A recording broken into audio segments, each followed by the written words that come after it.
My phone was silent for the third week. I set the cup of cold coffee on the windowsill and glanced at the screen again. No missed calls, no messages, or even notifications that I'd read my latest emails. Outside my Memphis apartment window, a light rain drizzled down, turning the October day into a gray, blurry picture that accurately reflected my mood of the past few months. I dialed a familiar number and listened to the long beeps. 1, 2, 3. Usually David picked up after the second, if he answered at all. Today the phone buzzed to the answering machine. "Hi, this is David Clark. Leave a message and I'll call you back," my son's voice said in a monotone. I dropped the call without leaving any words. What was the point of writing down another request for an appointment or a trivial health question when the previous 15 messages had gone unanswered? David is 38, head of development at a large IT company, lives in an upscale Nashville neighborhood with his wife Holly, who works at a marketing agency. They have it all: good incomes, a spacious house, new cars, and plans for the future. Only those plans don't include a 70-year-old father who lives 200 miles away and tries to remind them of his existence. I opened my laptop and logged onto social media. Holly's account was peppered with photos from corporate events, dinners at fancy restaurants, and weekends at the lake. David posted rarely, but when he did, he made sure to share successes at work or the purchase of another gadget. The last post was 2 weeks old, a picture of a new TV with an enthusiastic comment about the picture and sound quality. "Of course," I muttered, flipping through the feed. The TV was more important than my father.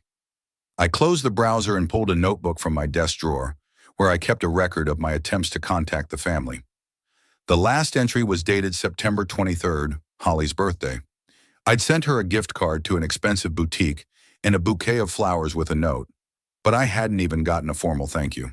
Before that, there were gifts for David's birthday in August, an attempt to invite them to my own birthday dinner in July that was ignored, and several calls over the summer when I offered to visit or host them.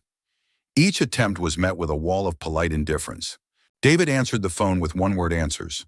Holly pretended to be busy, and their plans together invariably boiled down to phrases like, "Dad, we're going through a very busy time at work," or "Maybe next time we'll get together." I got up and walked around the apartment, which seemed emptier and emptier every day. After my wife died 5 years ago, I had sold the large family home and moved into a more modest dwelling, thinking it would be easier to maintain a relationship with my son. Less hassle, more family time. How wrong I was. My wife was always the link between David and me. Mary knew how to find the right words, organize family gatherings, and maintain that warmth that makes relatives a real family. After she died, David came to the funeral, helped with the paperwork, even stayed for a few days to sort through Mom's things. At the time, I thought we had grown closer, that our shared loss had brought us closer together. But gradually, the calls became less frequent. The visits turned into rare and short meetings, and then stopped altogether. I picked up the phone again and texted, "David, how are you doing? Why don't we get together this weekend? I could come to Nashville, or you could come to my place." I sent it and watched as a delivered mark appeared at the bottom. A few minutes later, a read check mark was added, but there was no response. I remember how outgoing and open David was as a kid. We went to baseball games together, made birdhouses in the garage, played board games in the evenings. My son told me about everything: school, friends, first crushes. When did things change? Maybe when David went to university and immersed himself in his studies, or when he started building his career and every minute became worth its weight in gold, or maybe when he married Holly, who had treated her husband's parents as an annoying obligation from the start. Holly was a beautiful, ambitious girl from a well-to-do family.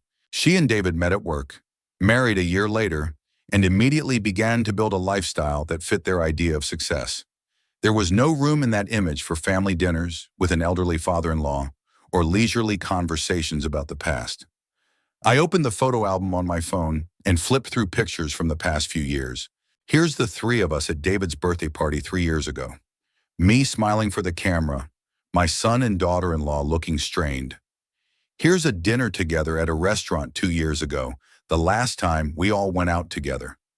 You can read the boredom and impatience on the young couple's faces, and here I am alone at my last birthday party, taking selfies with the cake I bought for myself. My phone vibrated. I looked at the screen hopefully, but it was just an advertisement from the cell phone carrier. I put the device down on the table and thought about what I was going to do next. Keep calling and sending gifts to nothing? Show up uninvited to Nashville and knock on their door? Or face the obvious? They didn't want me in their lives anymore.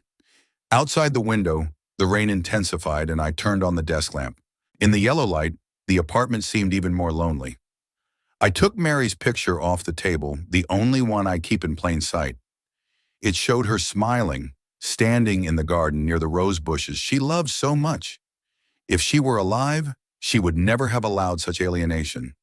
Mary was able to speak David's language, to find compromises with Holly, to organize those family celebrations that brought us all together. What would you do in such a situation? I asked the picture, knowing there would be no answer.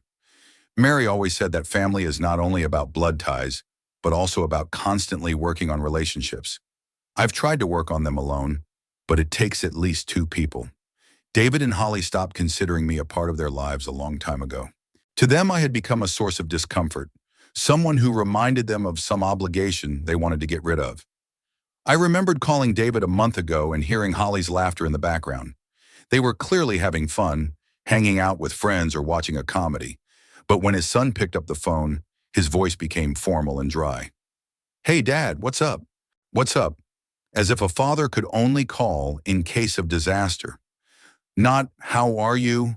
Not, "Good to hear from you," but just this formal inquiry as to the reason for the call.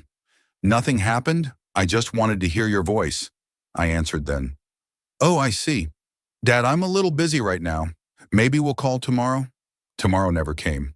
Neither was the day after tomorrow, or the week after that. I went to the kitchen and put the kettle on.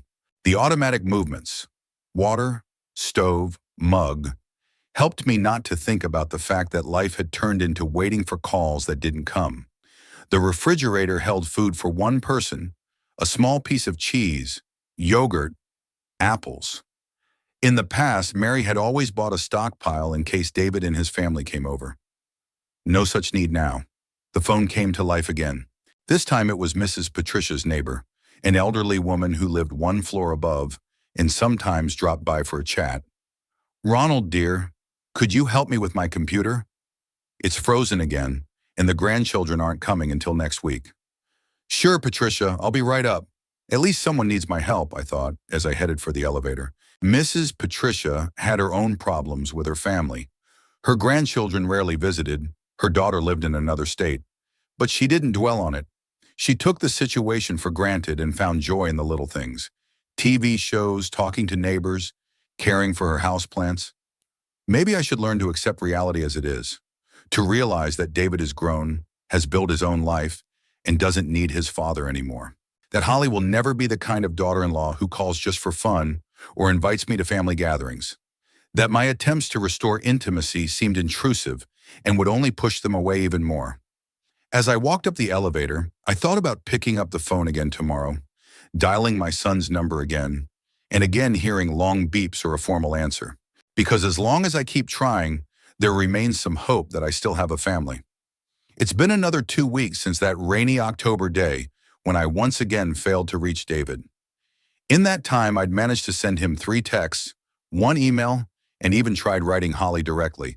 The result was predictably nil. The red check marks appeared correctly, but there were no replies. I sat in my living room with a cup of morning coffee and flipped through the calendar on my phone. David's wedding anniversary was in a week, 10 years together with Holly. I remembered their wedding, a small ceremony at a hotel in Nashville. Back then, I still hoped that Holly would be my daughter, that we would spend the holidays together, that I would have grandchildren, the naive dreams of a 70-year-old widower. I opened the online store where I had once bought gifts for Mary and began browsing the jewelry section. Maybe a beautiful pair of earrings for Holly and an expensive watch for David could melt the ice of their indifference. I chose an elegant white gold set with small diamonds for my daughter-in-law and a classic Swiss watch for my son. The total came to almost $3,000, a significant portion of my pension, but how can you save money for your family? While placing the order, I thought for a long time about the text of the greeting card. What to write to people who have been ignoring you for 6 months. Dear children, congratulations on your anniversary. I wish you happiness and prosperity. Hope to see you soon. Love, Daddy. Trite but sincere. I entered the delivery address and chose the option hand delivered. The next day, I decided to be more decisive. I dialed my son's number and, after hearing the usual beeps, waited for the answering machine. David, it's Dad.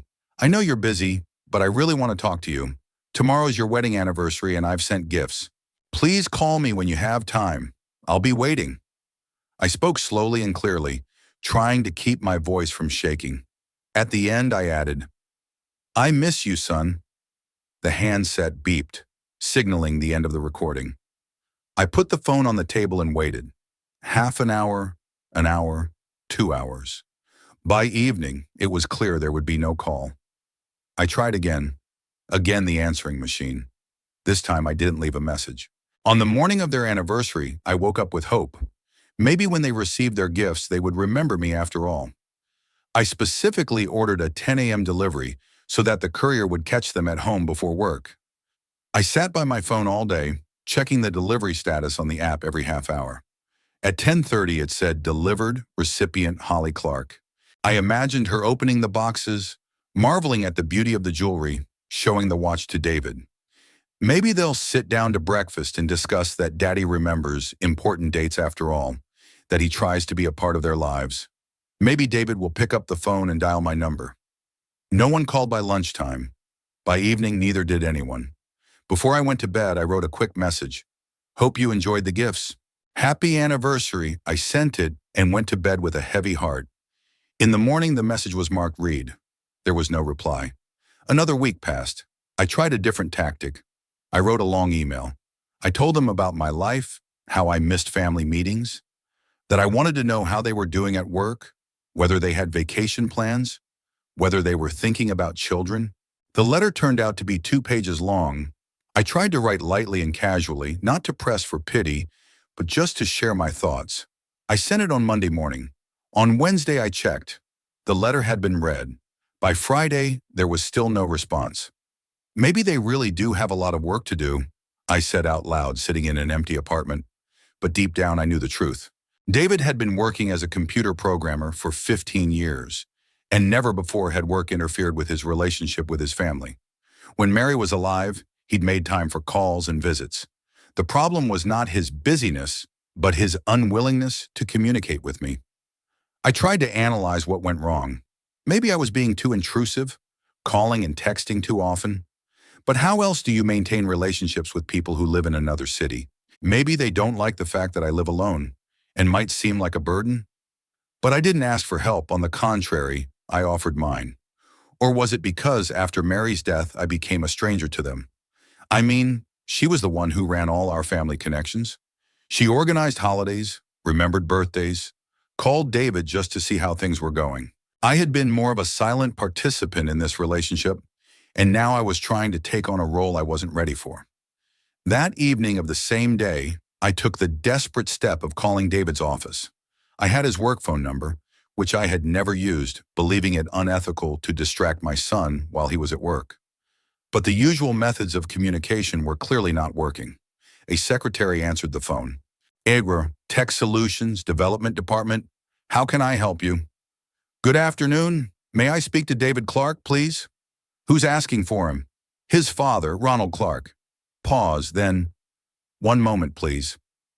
I heard her say something to someone, then she picked up the phone again. I'm sorry, but Mr. Clark is in an important meeting right now. Why don't you leave a message? Please tell him my father called. Tell him to call me back when he's free. I will. I knew the message would get through. I also knew there wouldn't be a call. And I was right. The next day, I went to the bank to wire money to David's account. Not a large sum, $1,000, just to show that I was thinking about him, that I wanted to help. In a comment on the transfer, I wrote, From Daddy with love, spend it on something nice for you and Holly. The money was withdrawn from the account the next day. No thanks, of course, followed. I began to feel like a clingy old man who didn't take the hint. But what were these hints? No one had told me directly, Dad, leave us alone. No one explained what the problem was. Just silence, endless, drawn-out silence. After another week, I tried texting Holly on social media. I sent her a private message. Holly, dear, I hope you and David are doing well. Haven't heard from you in a while. If I have offended you in any way, I apologize. I just want to be a part of your family. Regards, Ronald. The message was read a few hours later. There was no reply, but the next day I discovered that Holly had blocked me on social media. I could no longer see her photos, posts, stories. It was a clear and unmistakable message. I sat in front of my computer and stared at the blank page where my sister-in-law's profile used to be. User not found was the system's laconic message. It was as if Holly had simply disappeared from my life, and David disappeared with her, because I knew they had made this decision together. That night I cried for the first time in months. Not from self-pity, but from the realization that all my attempts had been in vain, that the family I had tried to keep together after Mary's death had actually died with her. David and Holly were just waiting for the right time to make it official. I pulled out a picture of our last meeting together, the one from 2 years ago. We were sitting in a restaurant. I was smiling at the camera, and I could see the impatience on their faces. How did I not notice it then? How did I not realize that for them, this dinner was an obligation, an unpleasant necessity? Mary always said, family is not only blood, but the desire to be together. I had the desire, but there clearly wasn't enough for everyone. David and Holly had built their family with no room for an elderly father, with his need for companionship and closeness. I realized it was time to take that as a given. It's time to stop writing messages that don't get read, to stop calling numbers that aren't answered. It's time to stop sending gifts that are received silently. It's time to admit that I've become redundant in their lives. But admitting and accepting are different things. Acceptance was something I couldn't do yet. November in Memphis was cold and gray. I woke up on another morning feeling like my life was frozen at one point, waiting for calls that didn't come and hopes that didn't come true. Outside my bedroom window, the bare branches of a maple tree swayed in the wind, reminding me of my own nakedness and defenselessness. A month had passed since Holly blocked me on social media, and I hadn't made any attempt to contact my family since. It was my personal experiment to see if they would call first if I stopped pestering them with my attention. The result of the experiment was predictable. Silence. Complete, utter silence. I sat at the kitchen table with a cup of coffee and looked at the calendar. November 27th, 2 days from now, was Thanksgiving, a holiday we used to always spend together. Mary cooked the turkey. I was in charge of the side dishes and dessert. David brought the wine. After she died, my son and I tried to keep the tradition going for 2 more years, but it felt more like a fulfillment of duty than a family celebration. For the past 3 years, I've spent the holiday alone, each time hoping David would remember and invite me. This year, I didn't even harbor such illusions. I turned on my computer and went to the airline's website. I wanted to go somewhere for the holidays. Not to sit at home with the memories, but to be somewhere where no one would remind me that I once had a family. I've been looking at tour deals for solo travelers. Florida, Arizona, California. Warm places where you can forget about winter and yourself. I ended up choosing a week-long tour of Utah's national parks. Red canyons, majestic cliffs, endless skies. A place where one feels part of something bigger than their own problems. I booked a tour that started on November 28th. Let other families gather around holiday tables. I'll be admiring the sunset over the desert. As I made the reservation, I felt a strange sense of relief. For the first time in months, I had made a decision that was all about me. Not David, not Holly, not our non-existent relationship, just me. The tour turned out to be exactly what I needed. The group consisted of 12 people, mostly retirees who, like me, had decided to spend the holidays traveling. We didn't ask each other about family circumstances, just enjoyed the beauty of nature and easy communication. The guide, an energetic woman in her 50s named Janet, talked about the history of these places with such enthusiasm that I temporarily forgot about my problems. On the 3rd day of the tour, standing on the edge of Bryce Canyon and looking at the fantastic red-orange sandstone towers, I suddenly realized that I hadn't thought about David and Holly for 2 days in a row. It was an amazing discovery. It turns out I can exist independent of thinking about them, of hoping for their call, of planning another attempt at a relationship. "This place is amazing, isn't it?" said an older woman standing next to me. Her name was Dorothy, she was from Oregon, and she had been traveling alone for several years. "Yes," I agreed. "Makes you see things from a different angle." "You mean perspective?" She smiled. "When you stand in front of such beauty, you realize that most of our problems aren't worth a dime." We got to talking. Dorothy told me that she had been widowed 8 years ago and had 2 grown children who lived their own lives. After her husband died, she stayed at home for a year, expecting her children to visit her more often, to invite her to holidays, to help her cope with her loneliness. But then she realized, they don't have to live her life. "You know what I did?" she said, looking out over the canyon. "I made a list of all the things I dreamed about but never decided to do. And I started realizing those dreams one by one. In 8 years, I traveled to 23 countries, learned to play the piano, volunteered at an animal shelter. And the kids? They call when they want to talk, come to visit at Christmas, send their grandchildren for summer vacation. But I no longer look forward to that as my only source of happiness." Her words stuck in my head. When we got back to the hotel, I sat on the balcony for a long time, thinking about what I had heard. I had spent 5 years after Mary's death trying to recreate a family relationship that may never have existed as I remembered it. Maybe the closeness I felt before only existed because of my wife's efforts. Maybe David had always treated me formally. It was just that Mary had skillfully disguised it. That night I had a strange dream. I was standing in a large house, the same house where Mary and I had lived and where David had grown up. The house was empty, but not abandoned. Just empty, as if waiting for new tenants. I walked around the rooms and realized that I could either stay here and wait for someone to come and fill that void, or I could get out and start building a new life elsewhere. In the dream, I chose the latter. When I woke up, I felt that the dream was not just a subconscious game, but a clue. I opened up my laptop and started researching information about changing locations, about how people start a new life in a new city, about leaving the past behind, not giving up on it completely, but not letting it determine the future either.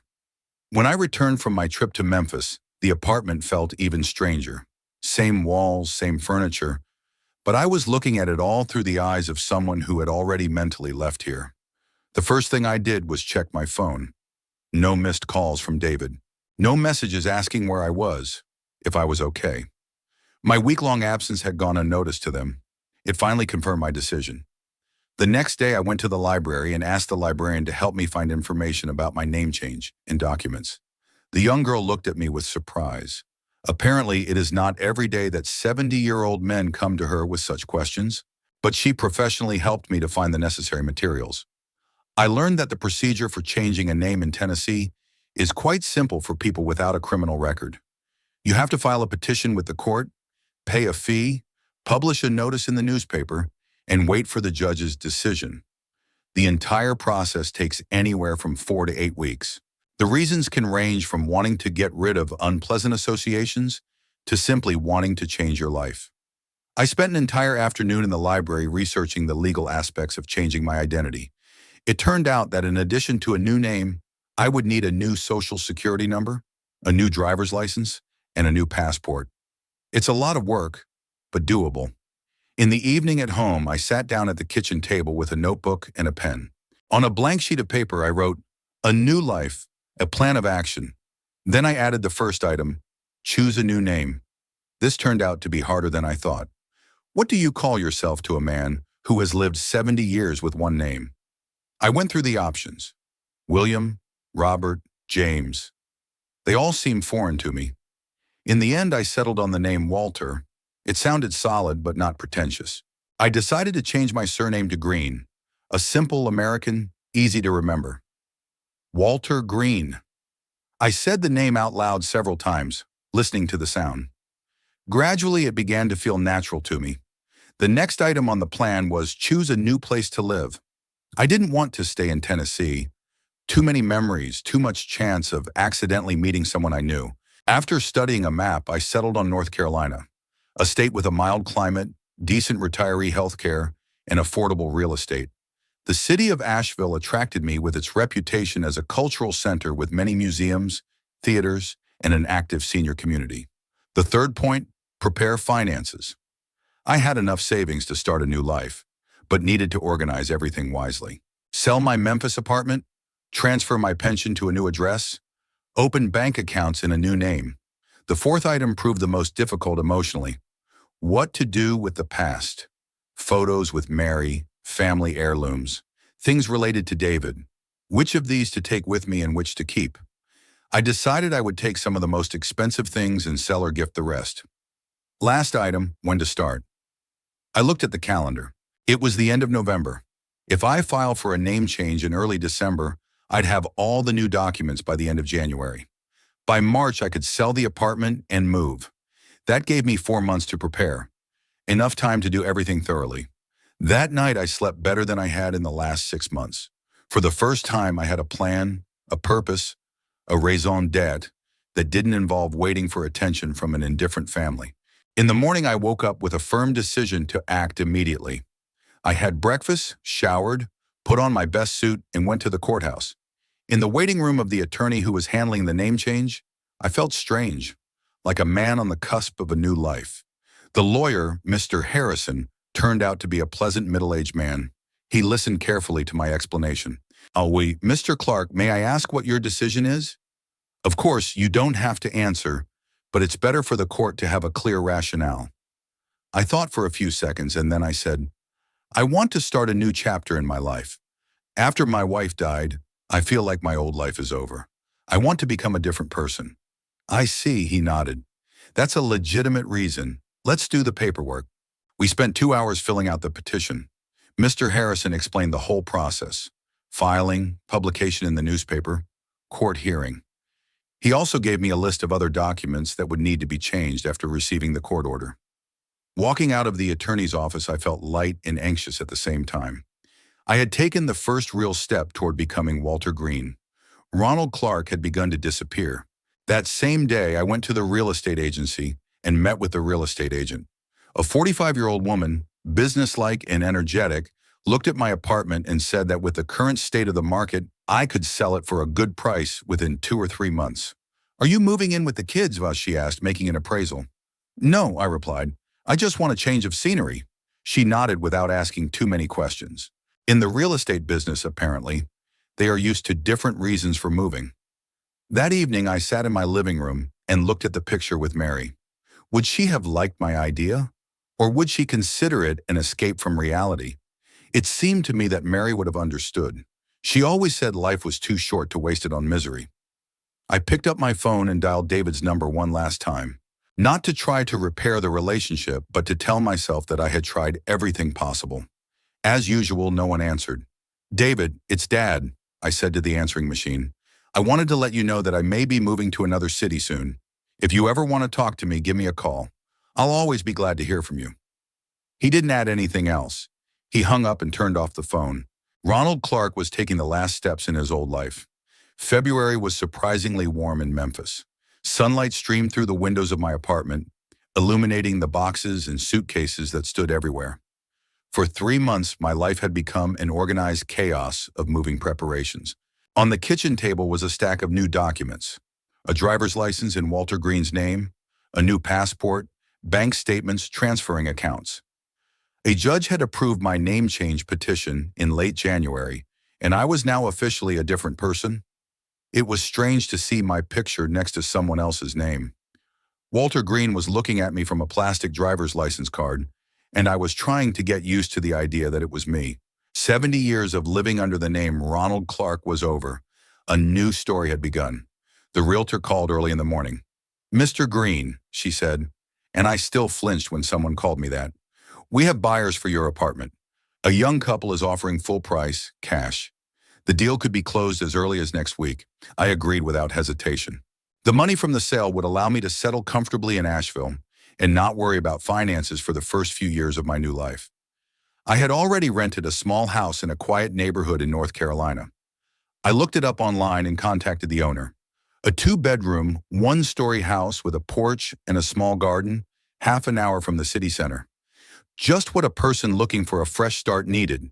That afternoon, I was in the process of sorting out my personal belongings.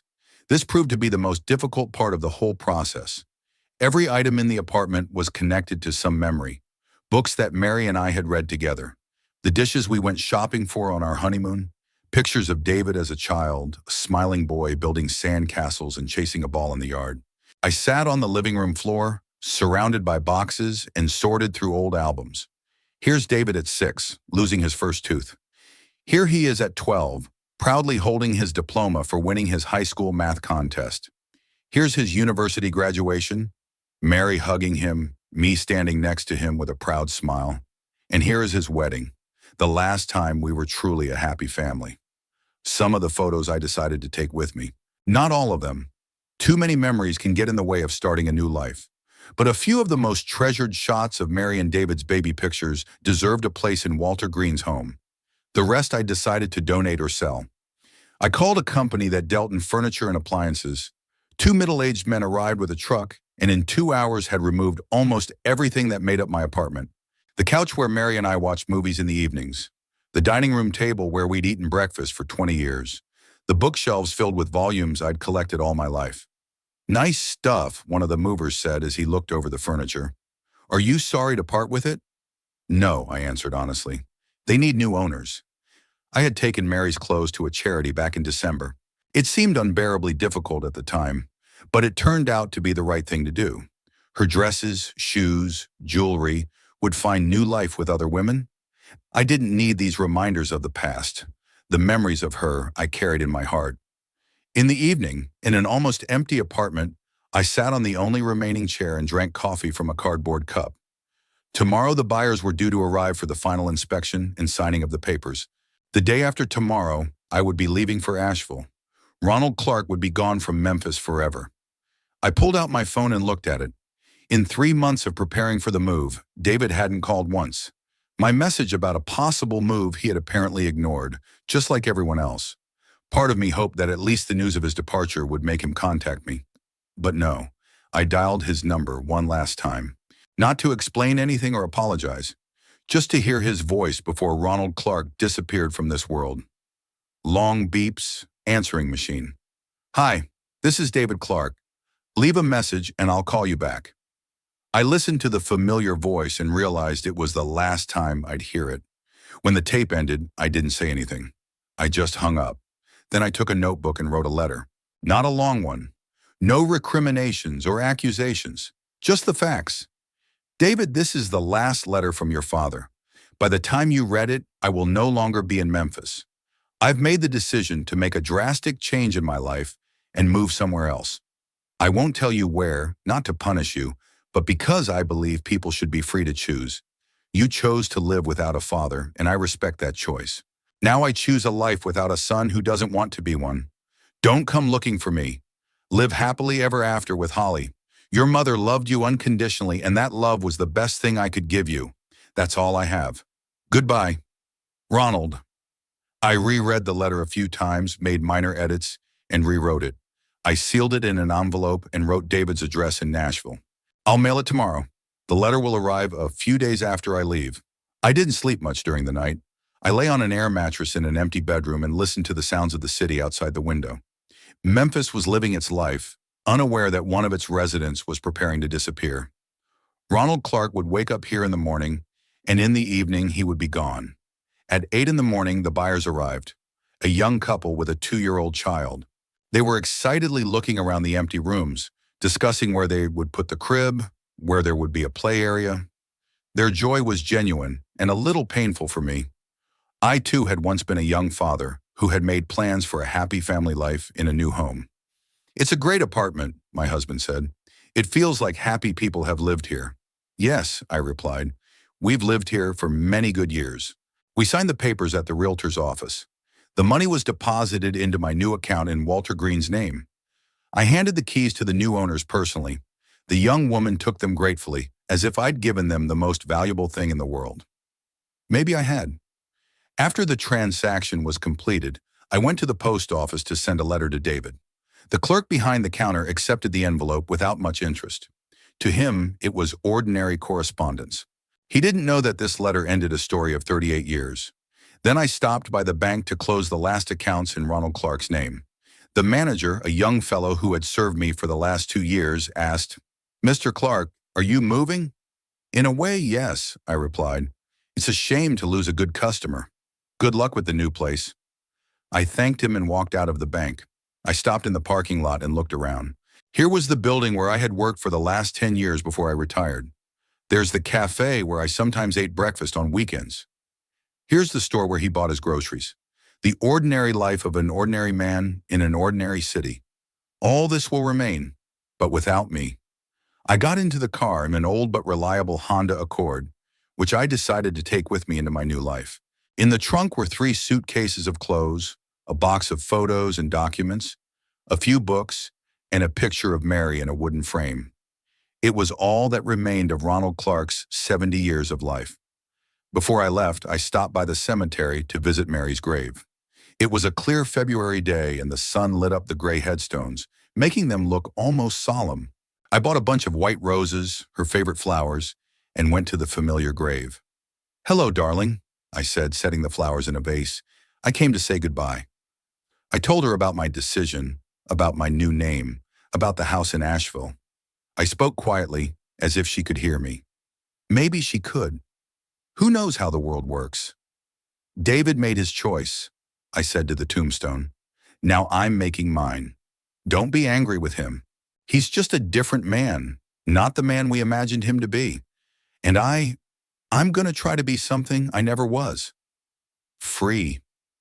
I stood in silence for a few minutes, saying goodbye not only to my wife, but to the part of me that was Mary's husband and David's father. That part would remain here in Memphis, along with the memories and hopes that never came true. "Goodbye, my love," I finally said. As I left the cemetery, I didn't turn around. The drive to Asheville took 6 hours. I drove slowly, stopping at roadside cafes and admiring the scenery of Tennessee and North Carolina. I had the feeling that every mile separated me not only from my old place of residence, but from my old life.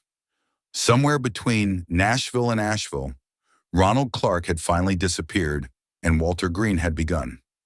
I arrived in Asheville in the evening. The city greeted me with warm lights and a peaceful atmosphere. The rented house was even better than it looked in the photos, cozy with modern appliances and a view of the mountains. The owner, Mrs. Collins, a woman in her 60s, showed me around and left a basket of groceries in the kitchen. "Welcome to Asheville, Mr. Green," she said. "I hope you like it here." "Thank you," I replied. "I'm sure I will." When she left, I was alone in the new house. I took out Mary's picture and put it on the mantelpiece. She smiled at me from the wooden frame as if she approved of my decision. In the evening, I sat on the veranda and watched the lights of the city below. Somewhere out there in Nashville, 200 miles away, lived my ex-son and his wife. Tomorrow or the day after tomorrow, he would get a letter and find out that his father had disappeared. Will he try to find me? Or would he just shrug his shoulders and go on with his life? I didn't care. I did everything I could to be a good father. David did everything he could to show me he didn't need a father like that. Now we're even. I pulled out the new cell phone I'd bought in Asheville and dialed the cab service. Tomorrow I'd have to go into town, check in at the local health clinic, find the nearest supermarket, familiarize myself with the neighborhood. Walter Green had a new life to build from scratch, and Ronald Clark was in the past, along with his hopes for a happy family and the pain of their collapse. Late that night, I lay in my new bed in my new home and thought about the strangeness of what was happening. For 70 years, I had been one person, and now I was different. Not outwardly, inwardly. Walter Green was free from the obligations to an indifferent son, from waiting for calls that don't come, from trying to patch up a broken relationship. Walter Green could live for himself. It was scary and exciting at the same time. As I fell asleep, I thought about starting a new chapter tomorrow. No past, no family, no pain of rejection. Just me, a new home, and the endless possibilities of what one could become at 70. Outside the window, the wind rustled in the North Carolina mountains, and the sound seemed like a lullaby for a new life. March in Asheville turned out to be surprisingly mild and sunny. I woke up every morning at 7 o'clock, not because of an alarm clock, but because my body had adjusted itself to a new rhythm. Outside my bedroom window, the leaves of the big oak tree rustled and the birds began their morning concert. It was so different from the sounds of Memphis, the freeway noise, the honking of cars, the hustle and bustle of the city. Here in a quiet neighborhood on the outskirts of Asheville, time flowed differently, measured and peaceful. I spent the first few weeks exploring the new city. Every day I got in my car and drove to explore another neighborhood. Asheville turned out to be a surprisingly diverse place. The old downtown with Victorian architecture was next to modern neighborhoods. Art galleries were next to cozy cafes that served the best coffee of my life. The mountains surrounding the city made it feel protected and secluded, as if the outside world was somewhere far away. I rented a house in a neighborhood called Montford. Quiet, green, populated mostly by middle-aged and elderly people. The neighbors here stayed out of the way, but were friendly. Mrs. Collins, the landlady, came in a week after I moved in to see how I was settling in. "Mr. Green, do you like our town?" she asked, sitting down in the kitchen with a cup of tea. "Very much," I replied sincerely. "Shri, it has such a peaceful atmosphere. I've been looking for a place to relax for a long time." "And the family? Will the children visit?" I had anticipated this question and prepared an answer in advance. "I have no close relatives. My wife died a few years ago. I had no children. I decided to spend my remaining years in a beautiful place. It was a lie, but a necessary lie. Walter Green really had no family. Ronald Clark had family, which was a thing of the past." Mrs. Collins nodded sympathetically. "I understand, but you know, it's a very friendly community here. The senior center has a lot of interesting activities. Maybe you should get to know people." I thanked her for her advice, but at that time I was not ready for active communication. I needed time to get used to the role of Walter Green, to learn to be him naturally. I spent the first month organizing the house. I bought new furniture. Simple, functional, no frills, a white sofa, a wooden table, a comfortable reading chair. No family photos on view, just a few landscapes by local artists that I bought at a downtown gallery. I put Mary's picture on the bedside table in the bedroom. She was a part of my past that I wasn't ready to let go of completely. I made new habits. I started each morning with a walk around the neighborhood, 40 minutes among houses with neat front gardens and old trees, breakfast in the kitchen, reading the local newspaper. After lunch, I would drive to the city center, walk around the historic district, visit museums and galleries. Evenings were spent at home reading or watching movies. It was a measured, quiet life of a man who owed nothing to anyone and expected nothing from anyone. At the end of March, I decided to take my first serious step in socialization. I signed up for a photography course at the local art center. I had never been seriously involved in photography, but in my new life, I wanted to try something completely new. The course was taught by a man in his 50s named Tom Anderson, a professional photographer who had moved to Asheville from New York City a few years ago.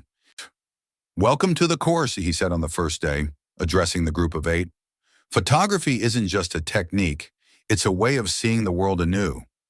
I love that phrase. Seeing the world anew was exactly what I wanted.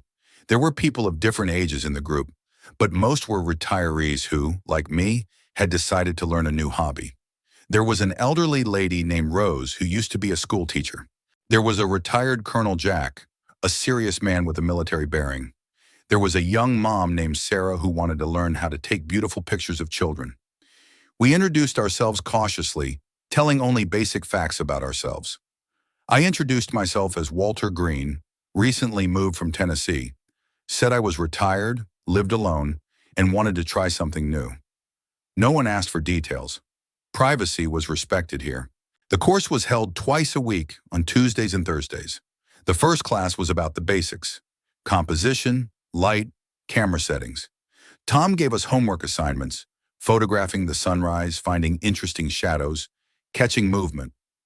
I was passionate about these assignments, walking around the city with my new digital camera. Photography turned out to be exactly what I needed. When you look at the world through the viewfinder, focusing on composition and light, there is no room for sad thoughts. There is only the moment, the frame, the beauty to be caught. In April, I felt confident enough to expand my social circle. I signed up at the city library and began attending a literary club that met once every 2 weeks. Participants discussed classic and modern literature, shared their impressions of what they had read. It was intellectual communication without personal details, just what suited me. The club was led by Margaret Stone, a woman in her 60s, a former professor of English literature at the local university. She was intelligent, well-read, and sensitive, never asking personal questions, but creating an atmosphere in which people felt comfortable. "Mr. Green," she said after one meeting where we were discussing Chekhov's stories, "you have an interesting perspective on literature. You have a lot of life experience." "Thank you," I replied. "Literature helps you understand life, sometimes even your own." She smiled understandingly. "Books are the best teachers and comforters." At the literary club, I met Henry Williams, a man my age, a retired doctor. He had moved to Asheville after his wife died, looking for a new use for his knowledge and energy. Henry was doing volunteer work at the local hospital, counseling patients for free. "You know, Walter," he said one day after a club meeting, "retirement is not the end of life. It's an opportunity to do things you didn't have time for before." "I agree," I replied. "The main thing is to find something that brings satisfaction." "What do you like to do besides literature?" "I have recently become interested in photography. I'm learning to see beauty in ordinary things." "That's great. And I'm thinking about gardening. I've always dreamed of growing perfect roses." We began to meet occasionally for coffee, discussing books, sharing impressions of the city. Henry was a good conversationalist, intelligent, tactful, not intrusive. Gradually, I developed a sense of friendship, the first in many months. By May, I was fully settled into my new role. Morning walks, photography courses, a literary club, meetings with Henry. I had a steady rhythm of life. I hardly thought about the past, focusing on the present. One morning, walking in the park, I met a woman about my age who was feeding the ducks on the pond. She was elegant, with silver hair and kind eyes. She had a cane lying next to her. Apparently, she was having trouble with her leg. "It's a beautiful morning," I said, stopping beside her. "Yes," she said. "I come here every day. The ducks already know me." Indeed, the birds approached her without fear, clearly accustomed to regular feeding. "I'm Walter Green," I introduced myself. "I've recently moved to Asheville." "Eleanor Hayes," she said. "I've lived here for 12 years. Do you like our city?" "I love it. It's so peaceful." We got to talking. Eleanor was a former school principal, a widow who had moved to Asheville from Florida. She had 2 grown children who lived in other states and visited rarely.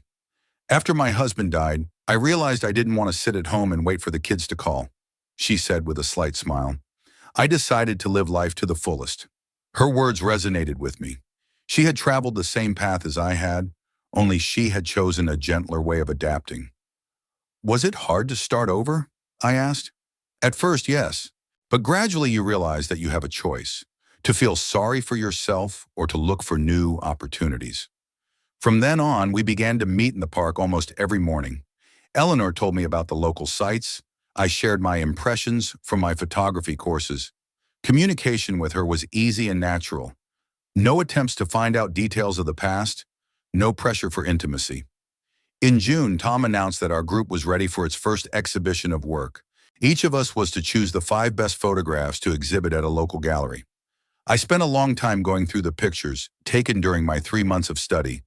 There were landscapes of the mountains surrounding Asheville, portraits of elderly people I shot with permission in the park, still lifes with the play of light and shadow. I eventually chose a series called New Beginnings, photographs of spring sprouts breaking through the asphalt, young leaves on old trees, dawn over the mountains. All the photos were united by the theme of rebirth, the beginning of a new life. A lot of people came on the opening day of the exhibition. My works were hanging next to the photos of other participants of the course. People stopped, looked at them, made comments. Henry came to support me, and Eleanor was among the guests. "Very symbolic," Margaret from the literary club said as she studied my photographs. "There's a philosophical approach to the subject." "Thank you," I replied. "Photography helps me to understand my own changes." Tom came up at the end of the evening. "Walter, you have a real talent. Have you thought about continuing your studies? I have an advanced course for those who want to take photography seriously." I said yes, without hesitation.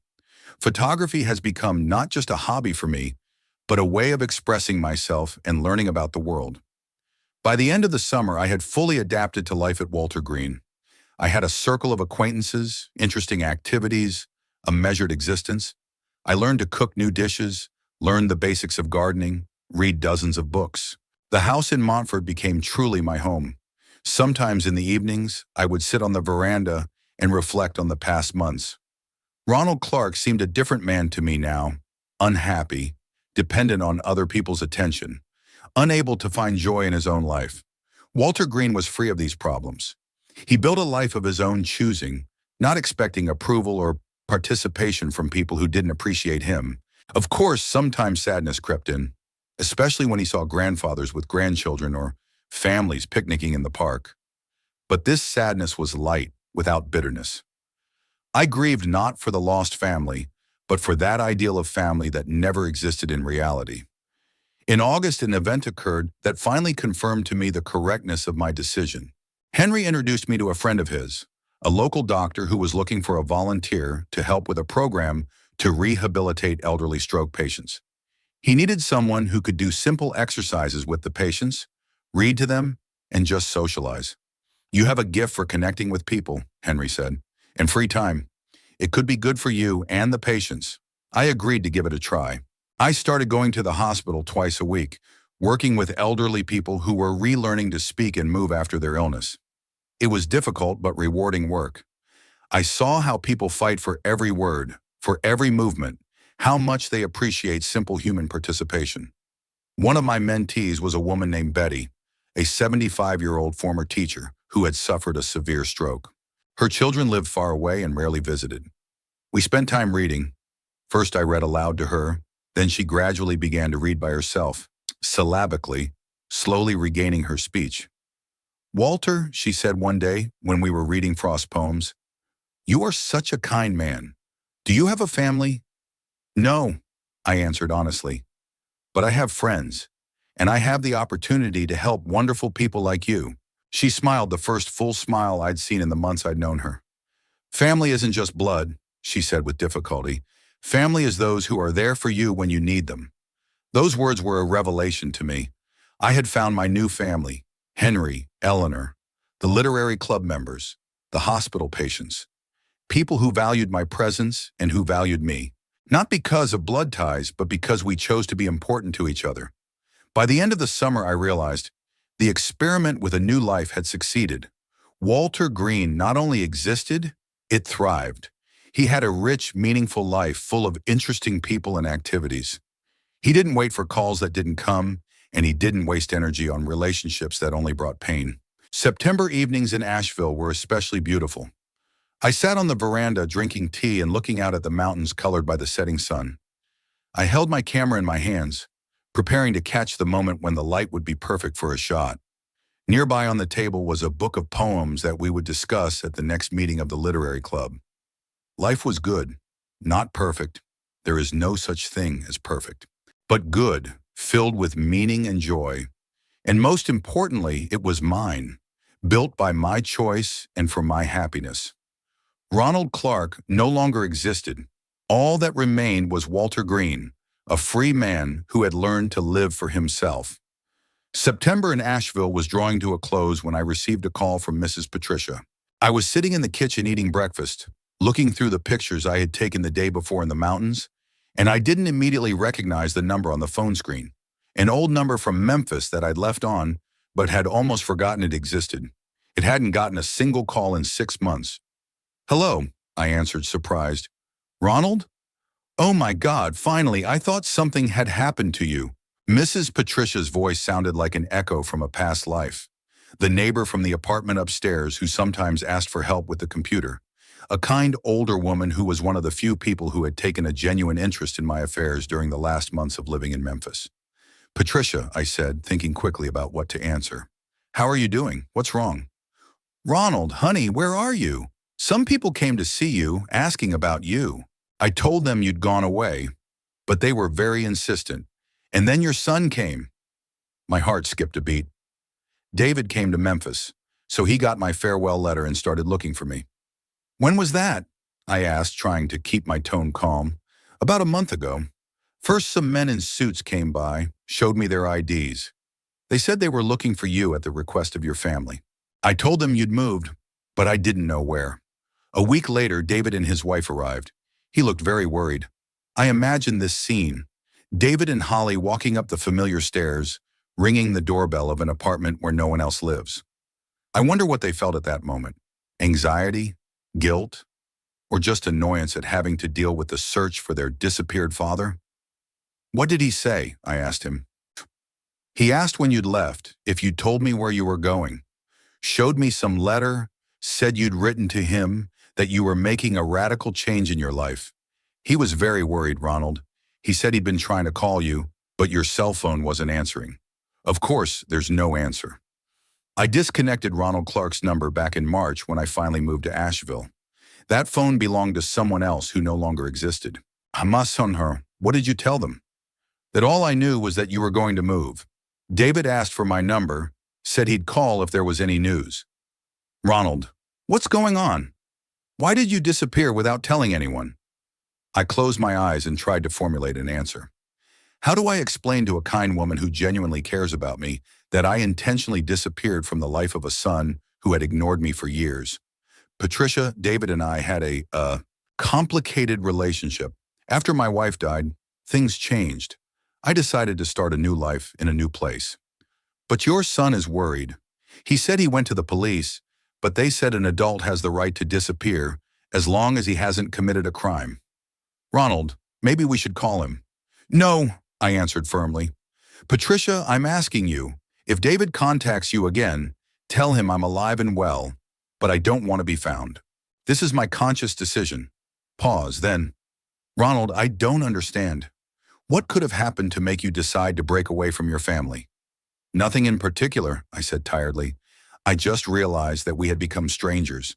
It's better to admit it honestly than to continue to suffer. We talked for a few more minutes.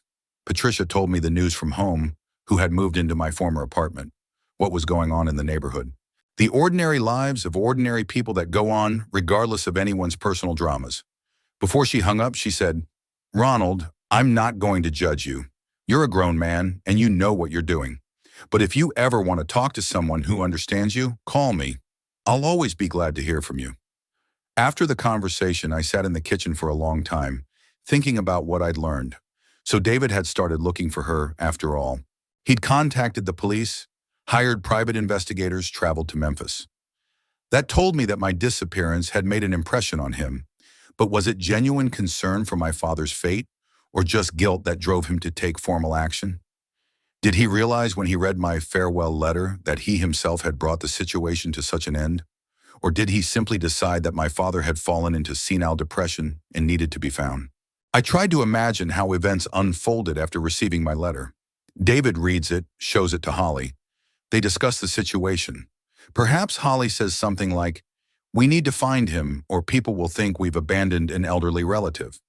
Or David suddenly realizes he's lost his father and panic sets in. Either way, their search was doomed to failure. Ronald Clark had disappeared not only physically, but legally. Walter Green had no ties to a past life. I didn't use old credit cards.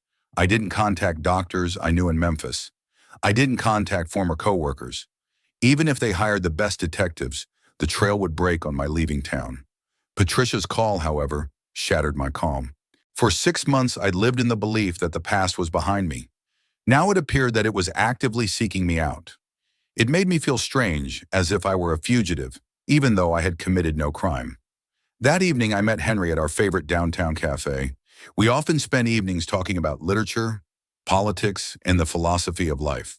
Henry was a perceptive man, and I could see that he noticed my thoughtfulness. "Walter, you seem preoccupied," he said when we ordered coffee. "Is something wrong?" I hesitated to tell him the truth. In the 6 months we'd been friends, we'd never discussed our past in detail. We each understood the other's reasons for moving to Asheville, and we respected that silence. "Henry," I said at last, "have you ever regretted decisions that seemed right?" "Of course," he answered, "but more often I regretted decisions I didn't make." "What do you regret?" "Sometimes I wonder if I've changed my life too radically, whether I'd hurt people who might have deserved an explanation." Henry looked at me carefully. "Walter, I don't know what happened in your past life, but a man of our age rarely makes drastic decisions without good reasons. If you ran away from something, It must have been worth it. What if I was wrong? If the people I walked away from actually loved me, they just didn't know how to show it. Then they'll find a way to fix it, Henry said simply. Love isn't just a feeling, it's also an action. If people love you, they will act accordingly. His words made me think. David was acting, looking for me, worrying, asking for help. But what was behind those actions? Love or a sense of duty? Concern for my well-being or fear of social judgment? The next day, I decided to do a little experiment. I went to an internet cafe downtown and created a fake social media account. Found David and Holly's pages, which had previously been blocked to me. What I saw surprised me. David's page had posts popping up that had never been there before. In June, he wrote, "If anyone knows anything about the whereabouts of Ronald Clark of Memphis, Tennessee, please contact me." Attached to the post was a picture of me, old but recognizable. In July, continuing the search for my father. Any information would be helpful. In August, "Please repost. We are very worried." Holly was also involved in the search. Her page had the same announcements, plus an emotional post. "We realize we weren't the best kids. If Papa Ronald is reading this, please let us know you're okay. We're ready to turn things around." I read these posts with mixed feelings. On the one hand, it was nice to see that my disappearance had made an impression on them, made them rethink the relationship. On the other hand, these public appeals seem more like a demonstration for friends and acquaintances. Look, we're looking for a missing father. We're not heartless. The comments under the posts included condolences from friends, advice to contact the police and private investigators, and offers of help in the search. Some wrote, "I can't imagine how worried you are. I hope he's okay. Hang in there, you'll find him." Reading these comments, I realized something important. David and Holly were indeed worried, but their worry was colored by guilt and social pressure. They sought me out not because they missed being with me, but because my disappearance embarrassed them in front of others. If they truly wanted a relationship with me, they had 5 years after Mary's death to build one. Instead, they consistently pulled away, ignored my attempts to get closer, treated me like an obligation. Now that I was gone, they suddenly realized that losing their father was serious, but realized not because they understood my value, but because they understood what their behavior looked like from the outside. Nevertheless, their search created a certain risk for me. Although Ronald Clark's trail was carefully observed, there was always the possibility of a chance encounter. Asheville is not that far from Nashville. If they decided to expand the geography of their search, they could get here as well. I decided to take extra precautions. I went to the barber and changed my hairstyle. I wore my hair shorter and combed it differently. I bought new glasses. They changed my facial expression dramatically. He changed the way he dressed, wearing more athletic shoes and shirts instead of his usual suits. Henry noticed the change. "Walter, you look younger. The new look suits you." "Just freshening up," I replied. "A new life can be a new look. But more importantly, I've become more careful in my communications. I stopped mentioning Tennessee in conversations, avoided stories about the past that might give away my real background. Walter Green became even more private about his personal history. Eleanor once asked, "Walter, where did you work before you retired?" "In a small company," I answered evasively. "Nothing much. I prefer not to talk about work. It never fascinated me." She didn't insist. It was customary in our social circle to respect people's reluctance to talk about the past. A month after Patricia's call, I decided to contact her again. I wanted to know if the search was still going on, if there were any new details. "Ronald!" She was so happy. "How good of you to call. Your son came again." "When?" "Last week." He looked tired, upset, said the detectives couldn't find any trace of him. Bank accounts closed, phone disconnected, car sold. It's like you vanished into thin air. "And what did you tell him?" "Same thing I told him last time, that you're alive and well, but you don't want to be disturbed. He said to tell you, if you called, that they'd do anything to repair the relationship. Any terms. I wonder what that means.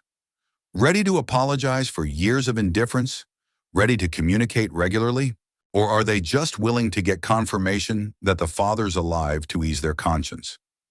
"Patricia, did you tell him you talked to me?" "No." she answered after a pause. Somehow I got the feeling you didn't want me to. I only said that if I heard anything about you, I would be sure to pass it on. I was grateful for her delicacy. Patricia intuitively knew that there was more to this situation than a simple misunderstanding between relatives. Ronald, she said before we ended the conversation, I don't know what happened between you two, but he does seem like a man who has realized that he has lost something important.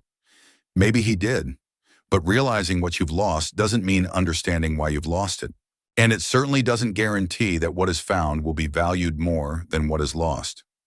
That evening, I sat on the veranda and pondered the strangeness of the situation. 6 months ago, I had dreamed of David calling, writing, coming. Now he was really looking for me, worried, ready for any conditions.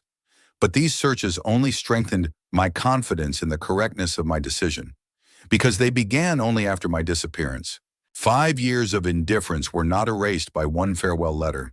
Their anxiety was a reaction to shock, not the result of a rethinking of their relationship. If I showed up tomorrow and said, "Here I am, everything is fine," what would happen next? They will be happy, assure me that everything will be different, maybe even call more often for a few months. And then they'll gradually revert to their old pattern of behavior because I'll once again become a familiar part of their lives that can be ignored. Walter Green was free of these hopes and disappointments. He had his own life, his own relationships, his own plans. He didn't wait for calls or agonize over their absence. He just lived, fully, interestingly, meaningfully. And it was a life worth protecting. October brought the amazing beauty of fall colors to Asheville. The maple trees around my house turned golden and red colors, creating the kind of landscape that tourists come to photograph from all over the country. I was spending my mornings on the veranda with a cup of coffee, enjoying the cool air and the mountain view, when Patricia called again. This time I could hear a special concern in her voice. "Ronald, darling, there's something I need to tell you. Your son came again, but this time not alone." I set the cup aside and concentrated on the conversation. "What do you mean?" "He brought an old woman with him, introduced her as Mom's sister, your sister-in-law, Dorothy. She was crying, saying she was worried sick about you. David said she'd traveled all the way from California to join the search." Dorothy, Mary's sister, with whom we kept in touch for the first few years after my wife died. But then communication fell off. She was an emotional woman, prone to drama, but generally kind. I didn't expect David to turn to her for help. "What did she say?" "She told me what a good husband you were to Mary, how you took care of the family. She cried that she couldn't believe you just disappeared. Said Mary wouldn't have wanted that." Ronald, that was very touching. I pictured the scene. Dorothy with her eyes red with tears, David beside her, both of them appealing to Mary's memory, trying to achieve through emotion what they couldn't achieve through rational search. It was a smart move to use a relative of my wife's who could appeal to our shared past. "Anything else?" David showed me some photographs. Said he was putting together a scrapbook of family memories he wanted to give you when he found them. There were pictures of you and Mary's wedding, his childhood photos, family holidays. He's changed a lot, Ronald. He looks older, more tired. It's obvious the search has worn him out. A scrapbook of memories, another emotional technique. David was trying to recreate the image of a happy family that supposedly existed before and could be rebuilt. But these pictures didn't tell the whole truth. They didn't show the years of estrangement after Mary's death, the ignoring of my attempts at rapprochement, the cold indifference to my feelings. "Patricia, did you tell them anything about me?" "No, but it was very difficult, especially when Aunt Dorothy was crying. She said if anything happened to you, she'd never forgive herself, that she had to keep in touch after her sister died." Guilt. David mobilized every possible source of guilt. His own, Aunt Dorothy's, even my potential guilt over Mary's memory. He realized that rational pursuit was failing and turned to emotional influence.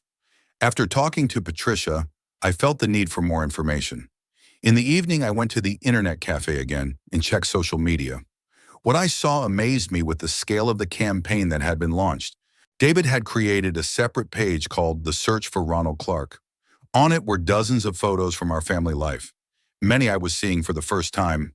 Apparently, David had carefully gone through all the old albums. Here I am, rocking him on a swing in the front yard when he was about 5 years old. Here's the three of us on a picnic, a happy family in nature. Here I am teaching him how to ride a bicycle. Each photo was captioned, "My dad was always there for me when I needed support. He taught me how to be a man, the best dad imaginable." As I read these words, I felt a strange mixture of bitterness and wonder. Where did these warm memories suddenly come from? Why hadn't they manifested themselves all these years? But the most striking thing was in the Our Mistakes section. David published a long post in which he openly admitted his shortcomings as a son.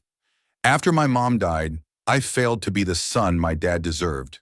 Immersed myself in work, in my own problems, didn't see how hard it was for him to be alone. I ignored his calls, refused to see him, acted like a selfish child. Now that he's gone, I realize I've lost the most important person in my life. Dad, if you're reading this, I'm sorry. I'm ready to change everything just to have you back." There were hundreds of reactions to the post in the comments. Friends supported David, shared their own stories about their relationships with their parents, and advised him not to despair. Many wrote that his honesty in admitting mistakes is worthy of respect. Holly also published an emotional post. "I was a terrible daughter-in-law. Treated Papa Ronald as an obligation, not a family member. He gave gifts, called, tried to be a part of our lives, and I built walls. I realize now that I lost the opportunity to know a wonderful man. Papa Ronald, please give us a chance to make things right." As I read these confessions, I felt conflicting emotions. On the one hand, it was good to see that they had finally realized their mistakes. Years of my attempts to mend the relationship had not been in vain. They remembered my calls, gifts, and invitations, which they had ignored at the time. On the other hand, these public penances seemed theatrical. Why did it take disappearing for them to realize my value? Why did the realization come only after the shock, rather than through the natural progression of the relationship? What struck me most was the reaction of their friends. There were many messages of support in the comments, but many wrote something like the following: "Don't blame yourself too much.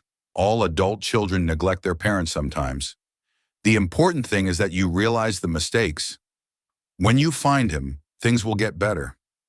These comments showed that for others, the situation looked like a typical family conflict that could be solved by mutual apologies and promises to be better. People did not realize the depth of the estrangement that had been building up for years. A What We Learned section also appeared on the search page. David detailed the investigation.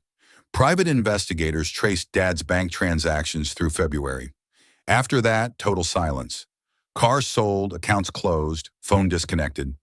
The last people to see him were neighbors in Memphis. He disappeared professionally like he'd been planning it for months. It was true, I had indeed planned the disappearance meticulously, envisioned every detail. But what surprised me was that David understood it, and even appreciated it to some extent. In his words, I could hear not only despair, but also a strange admiration for the thoroughness of my plan. In another post he wrote, "We realized that Dad wasn't the victim of an accident or crime. He consciously chose to start a new life without us. It's painful to admit, but we earned that decision by our behavior. Now it's up to us to prove that we've changed. Prove that we have changed. But how do you prove change to someone who doesn't want to see that proof?" I kept looking at the materials on the search page. It turned out that David and Holly were not only looking for me themselves, but had organized an entire campaign. They contacted radio stations, placed ads in newspapers in neighboring states, contacted homeless shelters, hospitals, morgues.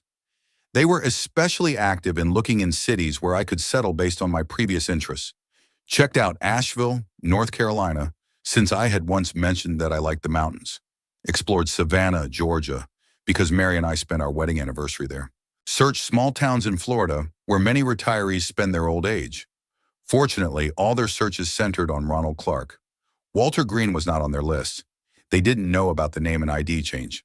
But the most startling discovery was a video that David posted in early October, a 10-minute clip of him sitting in our old house in Memphis, the same one I sold after Mary's death. It turned out that the new owners had allowed him to film the address in the place where my David's childhood was spent. "Daddy," he said, looking into the camera, I'm sitting in the house where you raised me. This is where you taught me how to ride my bike in the backyard. This is where we played baseball in the backyard. It's where Mom cooked our favorite meals and you helped me with my math homework." His voice shook, and I could see the emotion was genuine. "I remember every room in this house. Your study where you worked in the evenings. The garage where we made birdhouses. The kitchen where you made me hot chocolate when I was sick. It was the home of a loving family, Dad, and you were the heart of that family." He stood up and walked through the rooms, recounting the memories associated with each corner. "Here's the staircase where you took my picture on the first day of school every year. Here's the living room where we watched soccer on Sundays. Remember how you explained the rules of the game to me? How you cheered when our team won?" At the end of the video, he sat down in front of the camera again. "Dad, I know I was a bad son after Mom died, but those years when we were a family, they were real. Your love was real. And I want to get back what I lost through my own stupidity. Please give me a chance. Give us a chance to be a family again." Watching that video made me cry. Not with emotion, but with bitterness. All of these memories were true. We really were a happy family when David was a child and then a teenager. We had traditions, shared interests, closeness, but that was in the past. After Mary died, David became a different person, or perhaps he had always been that way. It was just that Mom was good at maintaining the appearance of closeness. As an adult, David didn't need his father. He had built his own life and didn't want to share it with an elderly parent. Now, having lost me, he remembered his childhood years and thought he could get that time back. But time doesn't come back. A 38-year-old successful computer programmer is not the same boy who built birdhouses with me. The next day, I called Patricia. I needed to know more about their last visit. "Ronald, it's good of you to call," she said. "I have something important to tell you." "What?" "David left me a letter. He said to tell you if I contacted you. Do you want me to read it?" I said yes, but I hesitated. The letter might contain something that would shake my resolve. Patricia began to read. "Dear Dad, I am writing this letter not knowing if it will reach you, but if it does, I want to say a few important things. First, I understand why you left. I was a terrible son. After Mom died, instead of supporting you, I withdrew into myself. All I thought about was work, my career, my own problems. You'd reach out, and I'd turn away. You offered companionship, and I made excuses. You gave love, and I responded with indifference." Patricia paused. "Shall I go on?" "Yes," I said. "Second, I want you to know that those years when we were a real family meant everything to me. You were the best father imaginable, patient, loving, wise. You taught me to be a man not by words but by example. All the best in me comes from you and my mom." The words hit the mark. David remembered well the kind of father I was. It made his subsequent behavior even more painful. "Third, I'm not asking you to forgive me. I don't deserve to be forgiven. I just want you to know that I've changed. These months of searching have taught me a lot. I've learned what it means to lose the most important person in my life. I've learned that success in my job means nothing without my family around. I realized that I was without an anchor in my life." Patricia continued to read, and I listened and realized that David was sincere. His remorse was real. But was it sufficient? "Dad, if you ever decide to come back, know this. I'm willing to accept whatever terms you want. If you want to see me once a month, fine.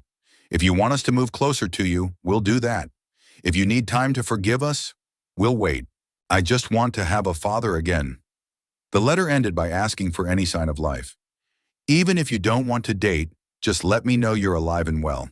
That's all I ask." After Patricia finished reading, we fell silent. "What do you think?" she finally asked. "I think he's sincere," I answered. "But sincerity doesn't always mean you can fix things." "Ronald, I'm not going to force you to do anything. But he's really changed. You can see that this quest has changed him. Maybe. But how long will that change last? What would happen if I came back, and in 6 months or a year, David was back to work and taking me for granted again?" In the evening, I walked around Asheville and reflected on the letter I had read. David was offering me my return on my terms. But what could those terms be? Weekly phone calls? Monthly meetings? Holidays together? All of these things could work as long as the novelty of the situation kept him motivated. But what happens when the novelty wears off? When rebuilding a relationship becomes routine rather than dramatic? I returned home with a clear realization. David's letter hadn't changed my mind. It only confirmed that I had made the right choice. Walter Green was free of that emotional swing, of having to prove his worth as a father over and over again. I had a new life, a new relationship, a new understanding of what a real family is. And I wasn't about to sacrifice that for the possibility of being disappointed again by people who had already shown me once that they didn't need me. It was a snowy December in Asheville.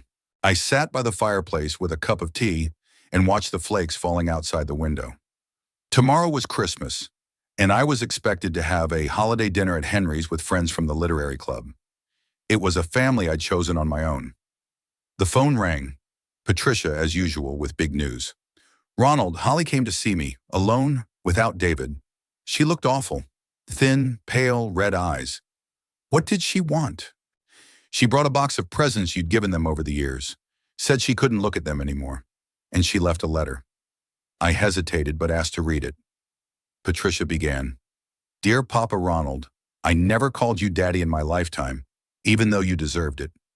I realize now what a fool I was." Her voice trembled. "You tried to be a father to me. You gave me gifts, asked me about my job, invited me to family dinners. And I built a wall. I thought I didn't need another father. How wrong I was." The letter continued. Holly analyzed her behavior in detail, recalling how I'd chosen gifts, pearl earrings for her birthday, perfume of the fragrance she'd mentioned in passing. Each gift was an act of caring, and she saw them as a commitment. "We're willing to move to any city, live by any rules. Just give us the opportunity to be a family," the letter ended. She was absolutely shattered, Patricia said. Said David was depressed, that they had gone to a marriage counselor. "Tell Holly I got her letter and understood her. That's it? That's it for now." Holly's letter was more honest than the previous ones. She didn't make excuses. She just accepted responsibility. But that didn't change my mind. It wasn't about whether they were remorseful enough. It was about whether I didn't need their remorse anymore.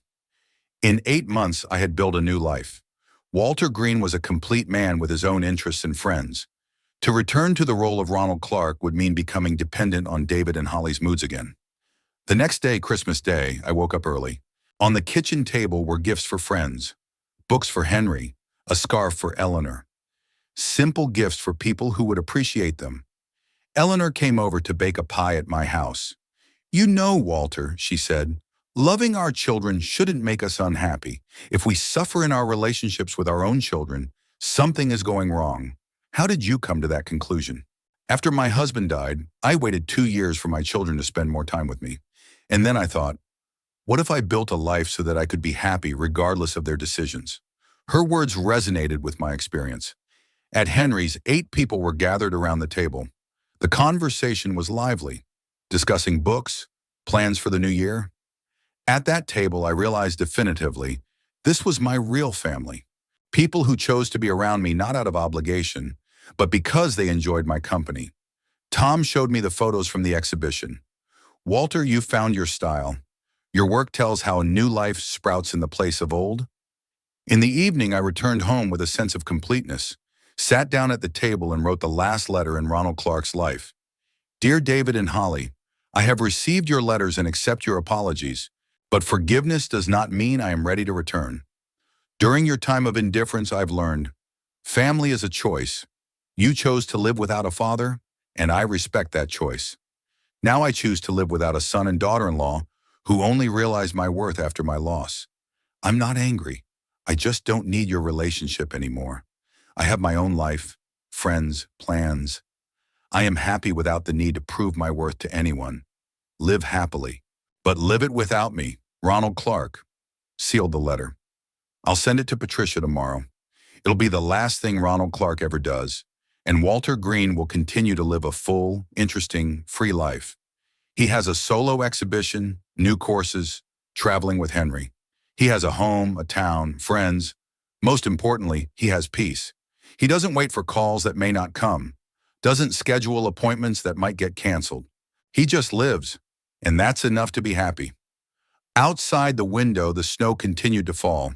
A new year will bring new opportunities. Walter Green will meet them with an open heart. Ronald Clark was a thing of the past, along with his unfulfilled hopes.